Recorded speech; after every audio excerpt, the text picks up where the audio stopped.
Make sure you stay until the end. 3 things need to be replaced every time you remove or replace either a pulley. All that will be covered today, otherwise you may completely destroy your engine.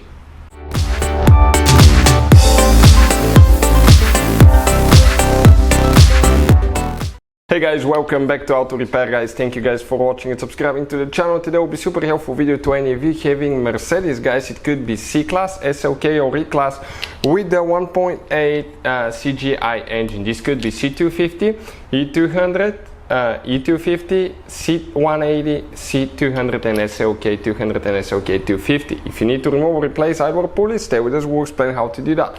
When you do that, you should always guys replace 3 things together. Why? Because if you don't replace them guys, your belt may fall off, the water pump is driven by the serpentine belt, and practically you can destroy your engine by overheating it. Stay with us and we're going to talk more about that today. Before we start, let me just tell you a little bit about us guys. Every single car we get here at the garage, we try to make at least 200 to 300 free repair videos. We're constantly getting new cars, we're constantly working on something. Why we do all that guys? Because our mission here at the shop is to save you as much money as we can. All we need guys in return, please subscribe to the channel, like the video, that way we can keep making these absolutely free videos. And if you need to buy any parts, tools for your car, Mercedes, any model guys, check out the link in the description of the video below. That's where we get all our tools, supplies from, and you can guys save a fortune. So here we're going to remove that hose so it's not in the way guys. Okay, let me see how exactly this one attaches. It will be only I believe that clip right here. Let me see, and if it's going to come out, everything is stuck quite a bit. So we're going to press right here now, okay, and when we press that clip, okay, I'll try to pry the hose out. Okay, it looks like it came out. We have one, I think. Let me see if we have one more underneath or we don't. It's hard for me to see here.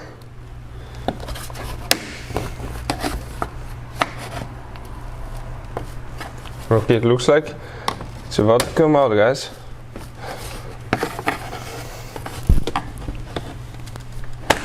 Okay, it came out. One clip on the bottom as well. The other one, it just slides the same way. Exactly the same, one on top, one on the bottom. Now, let's disconnect it from here. Here there is one more clip right there. Okay, that we need to press. Let me see, and one on this side. 2 clips that are really hard to get to guys. Okay, the design is terrible.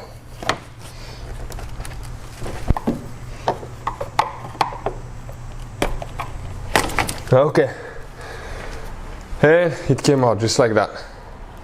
Next we're going to remove the upper engine cover. We just pull that thing out, get it out of the way. Now I'm going to place these things here and let's explain where everything is located now.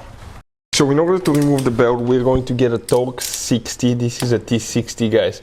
Start looking bit. Once we remove the tensioner, we'll explain where exactly guys it's located, but it's on the bottom underneath the belt.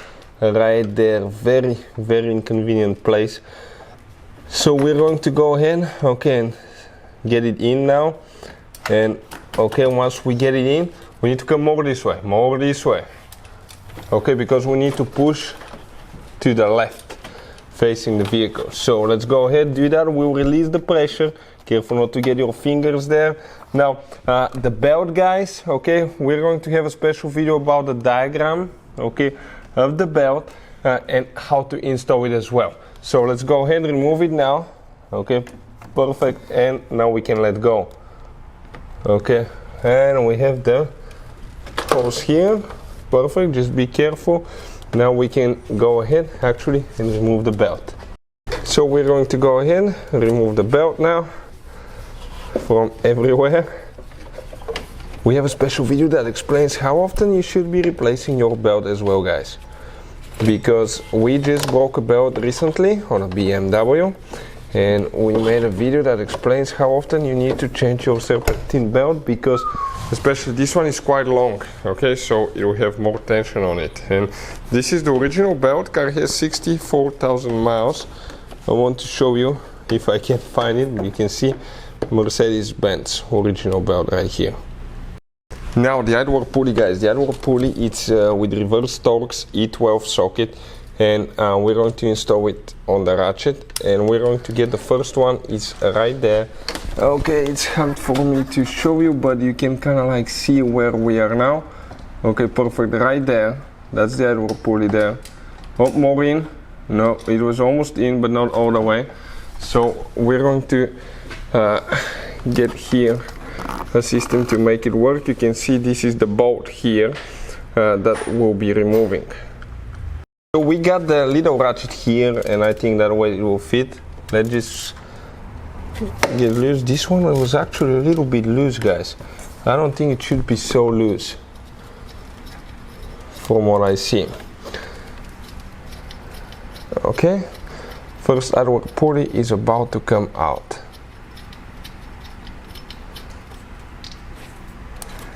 Great, this is one of them. Okay, we'll see exactly, we're going to investigate the noise in a little bit. Let's go ahead and do the second one now.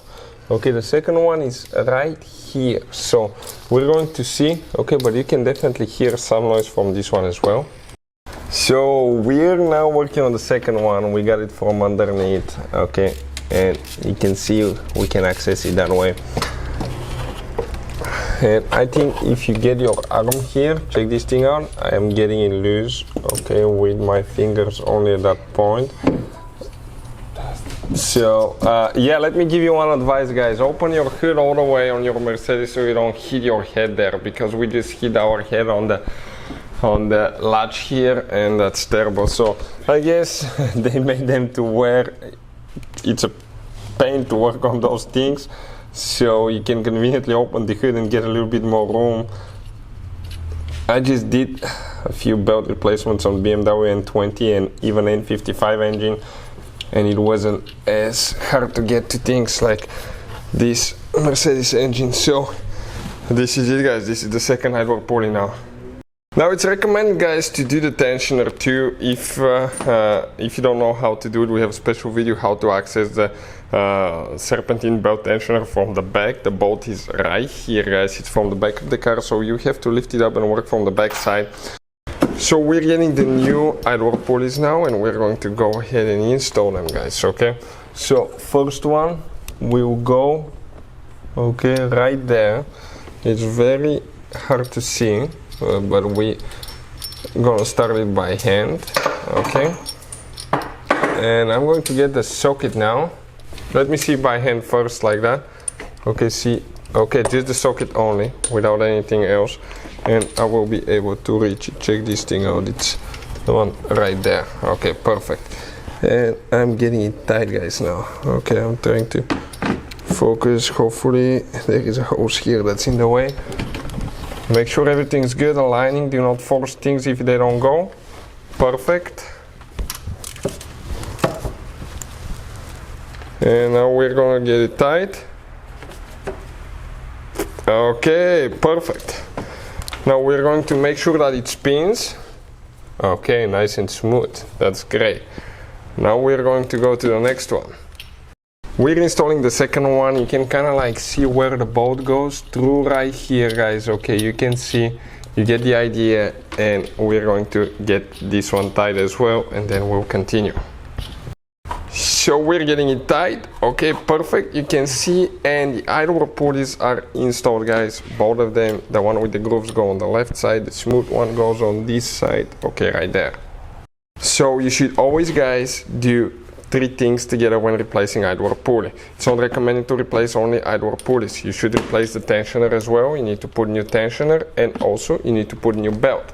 Now we have a special video that explains when to replace serpentine belt, but this one has 65,000 miles and it was about to fail. It's broken at one spot that I inspected it. Check out our video when to replace serpentine belt on Mercedes, and it's going to talk about that. So putting it together, practically you have to install the belt. If you want to see the belt diagram, we have the video on the channel. Check it out. Hopefully the video will be helpful to any of you needing help with that. Thank you for watching, and see you guys next time.